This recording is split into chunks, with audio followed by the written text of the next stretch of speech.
caught. Part 1. Dennis Nilson murdered at least 12 men between 1978 and 1983 in London. He was caught because he would flush some of his victims' body parts down his toilet. And eventually he called a plumber because his drain was blocked.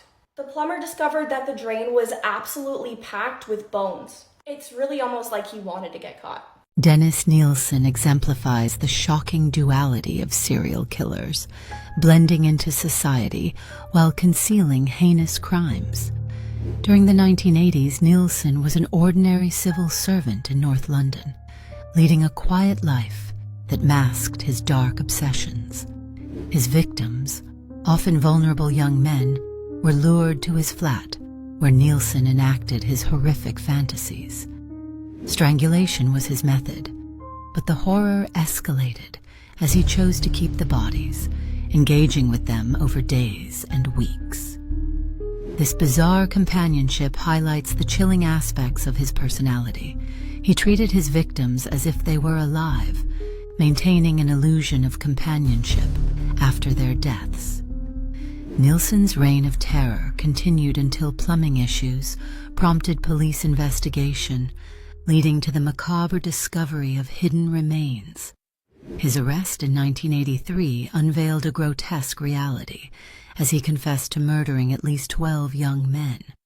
This case serves as a haunting reminder that evil can lurk beneath the surface of normality, challenging our perceptions of safety in everyday life.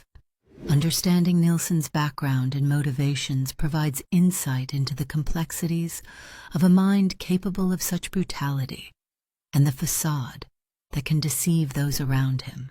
Number 4. A clogged toilet. Dennis Nilson was not only a serial killer but also a necrophile who indulged in all sorts of depravities with his victims' bodies. It does seem that serial killing is a gateway path to different insane acts, but that's besides the point. The Scottish psychopath murdered at least 12 young men and boys from 1978 to 1983 in the streets of London. He would lure his victims to his house in North London and then strangle them to death, sometimes drowning them before and after. Nilson gained notoriety for the insane and strange acts he performed with his victims after their deaths. He had a ritual of bathing the dead bodies, dressing them up, and keeping them for extended periods. The disturbing killer would then dissect the victims and dispose of the remains by burning them in a bonfire or flushing them down the toilet. This proved to be a fatal mistake for the insane murderer, because while he may have been good at killing, he was no genius with plumbing. By flushing his victims' decomposing flesh down the pipes, Nilson clogged up the drains for the entire building. So, when the authorities found out that it was human remains that caused the blockage, Dennis Nilson's heinous crimes were discovered, and he was finally locked up, all because of a clogged toilet. Number 5. Trusting the wrong person. As the saying goes, I lived among the deceased, bathing them, dressing them, embracing them, and speaking to them as if they were alive. It was the only thing that made me feel accompanied and loved. I am Denise Nilson, a serial killer and necrophiliac who took the lives of at least 12 young individuals in London. Born in Scotland in 1945, I was the son of a Norwegian soldier and a Scottish mother. My childhood was tumultuous, marked by my parents' divorce, my father's alcoholism, and the passing of my beloved grandfather. Feeling lonely and rejected, I developed a fascination with death and corpses. In 1975, I relocated to London, where I worked as a civil servant and unionist. In 1978, I committed my first murder by strangling my father. It was a young man I had encountered in a bar. From that point on, I began luring my victims to my apartment, where I would end their lives, bathe them, dress them, and preserve them for months. I would converse with them, embrace them, and engage in intimacy, creating an illusion of companionship and affection. When their bodies decomposed, I would dismember them and dispose of them in a fire or down the toilet. I was apprehended in 1983 when the remains of my victims clogged the pipes in my building. Although I confessed to killing 15 men, I was convicted of only 6 murders and 2 attempted murders. I pleaded not guilty by reason of insanity, but the jury found me guilty and sentenced me to life imprisonment. I passed away in prison in 2018 at the age of 72.